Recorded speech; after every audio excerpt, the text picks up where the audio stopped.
our chapter. We will be able to define and classify bryophytes, types and importance of bryophytes. Define and classify tracheophytes, its types and its economic importance. First of all, you should see the division over here. Kingdom प्लांटाई में जो है वो दो type के plants को रखा गया, एक नॉन वेस्कुलर जिनको ब्रायोफाइट्स कहा गया और वेस्कुलर जिनको ट्रेक्योफाइट्स कहा गया। ब्रायोफाइट की मज़ीद 3 एग्जाम्पल्स हैं जिसमें मूसस आता है, हॉर्नवर्ड्स हैं और लिवरवर्ड्स हैं। और वेस्कुलर में 2 टाइप के प्लांट्स मौजूद हैं, सीडलेस और सीड वाले। सीड वाले प्लांट भी 2 टाइप के हैं, एक है एंजियोस्पर्म और एक है जिम्नोस्पर्म। नाउ वेस्कुलर और नॉन वेस्कुलर प्लांट्स में क्या डिफरेंस है?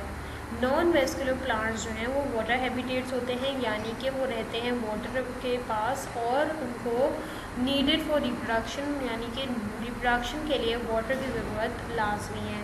वेस्कुलर जो होते हैं वो टेरेस्ट्रियल प्लांट्स होते हैं, most don't depend on water for photosynthesis, यानी कि इनको वाटर की नीड नहीं है फोटोसिंथेसिस का प्रोसेस करने के लिए। नो इंटरनल ट्रांसपोर्ट सिस्टम, यानी कि xylem and phloem are totally absent in non vascular plants, whereas vascular system provides support enabling them to grow larger.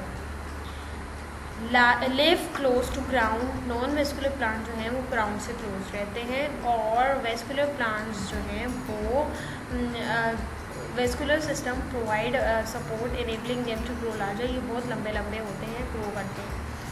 Able to transport nutrients via transport system. Examples of non-vascular plants are mosses, liverworts and hornworts. Examples of vascular plants are ferns, देखा होगा आपने ferns तो बहुत लंबे लंबे होते हैं, herbs, shrubs, trees and flowering plants. Vascular plants are divided, मज़ीद are divided into 2 groups, seedless plant और seed वाले। Seedless reproduce by spores and seed plant reproduced by seeds, need water for reproduction, adaptation for terrestrial life. Examples are fern, ये देखिए ferns, ये इनके spores देख लीजिए आप, और flowering plants, trees and crops, ये देखिए यहाँ पर जो है beans मौजूद हैं, ये cones मौजूद हैं, ferns हैं, ये सब आते हैं seed plants में। अब जिम्नोस्पर्म और एंजियोस्पर्म में क्या फ़र्क है? जिम्नोस्पर्म का मतलब है नेक्ड, यानी कि इनकी सीड पे कोई कवर मौजूद नहीं है, जबकि एंजियोस्पर्म है proper cover over their seeds. Male cone pollen कहलाता है, फीमेल कोन जो है ओव्यूल कहलाता है। Success of angiosperm due to insects flower relationship. अच्छा, ये जो है इनकी पोलिनेशन का प्रोसेस होता है, इंसेक्ट और फ्लावर रिलेशनशिप होती है वो। थिन नीडल लाइक लीव्स होते हैं जिम्नोस्पर्म्स के, covered with a waxy cuticle, adaptation for hot and dry summers and cold winters. Seed is contain with an vessel called a fruit, यानी कि fruit में आपको पता है जैसे कि आप आम खाएं तो गुठली जो है वो सीड है, तो सीड जो है फ्रूट के अंदर मौजूद होती है। एग्जाम्पल्स हैं जिम्नोस्पर्म की पाइन ट्रीज भी बहुत लंबे लंबे ऊँचे ऊँचे होते हैं, यहाँ पे बने हुए भी हैं, स्प्रूस एंड जूनिपर्स और फायर ट्री। और यहाँ पर जो है क्रॉप्स हैं, डेसिडियस ट्रीज हैं और फ्लावरिंग प्लांट आते हैं एंजियोस्पर्म में। अब हम बात करते हैं कि ब्रायोफाइट्स किन्हें कहा जाता है। Bryophytes are small non vascular, means no proper vascular system, xylem and phloem are present, such as mosses, liverworts and hornworts. They play a vital role in regulating ecosystem because they provide an important buffer system for other plants. Some bryophyte species are among the first to colonize open ground. Bryophytes are very good indicator of habitat quality, as many plant species in this group are sensitive to level of moisture in the atmosphere, which are lower in distributed habitats because there is less shade. Bryophytes में seeds मौजूद नहीं है, flower मौजूद नहीं है, vascular system भी मौजूद नहीं है और ये स्पोर्स से रिप्रोड्यूस करते हैं, जो पीछे मैंने आपको डायग्राम में दिखाया फर्न की। There are around 20,000 species of bryophyte. अब इसकी रिप्रोडक्शन का प्रोसेस कैसे होता है? लाइफ साइकिल ऑफ मोस, यानी कि Funaria, which is very important in your exams as well. अब हम यहाँ पर ये देख लेते हैं कि इसकी रिप्रोडक्शन का प्रोसेस कैसे होता है। सबसे पहले तो मेल और फीमेल सेक्स ऑर्गन आपको पता होना चाहिए। इसका जो मेल सेक्स ऑर्गन है उसको कहा जाता है क्या, एंथ्रीडिया। इसका जो मेल सेक्स ऑर्गन है वो कहलाता है एंथ्रीडिया और फीमेल सेक्स ऑर्गन कहलाता है आर्चिगोनिया। सही, आर्चिगोनिया।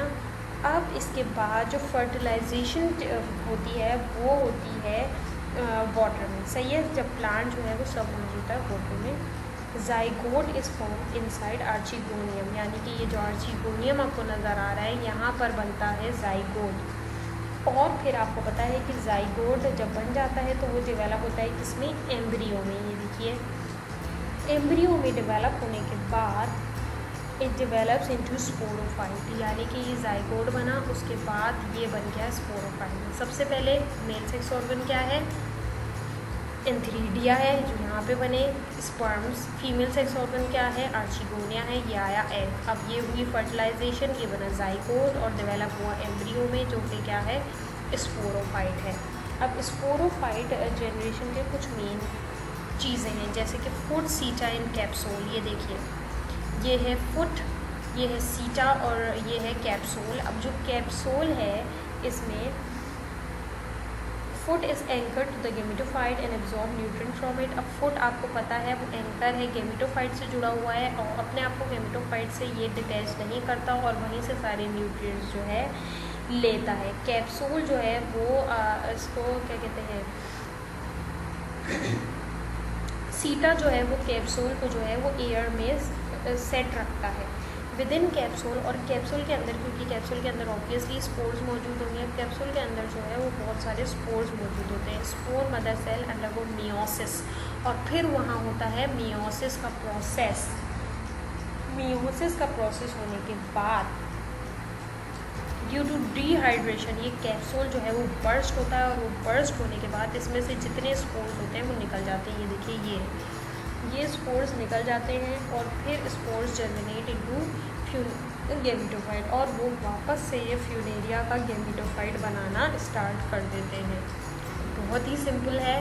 पहले male sex organ, female sex organ आपको पता होना चाहिए क्या। तो फर्टिलाइजेशन के बाद जाइगोट बनाते हैं, जाइगोट से एम्ब्रियो, एम्ब्रियो जो है स्पोरोफाइट में डेवलप होता है। स्पोरोफाइट के 3 पार्ट हैं, फुट, सीटा and capsule.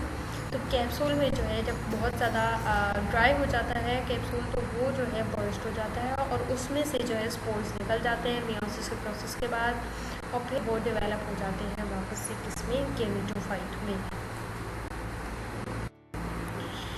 Okay, thank you very much. I hope you have enjoyed the lecture. We will meet in the next lecture. Have a nice day. Allah Hafiz.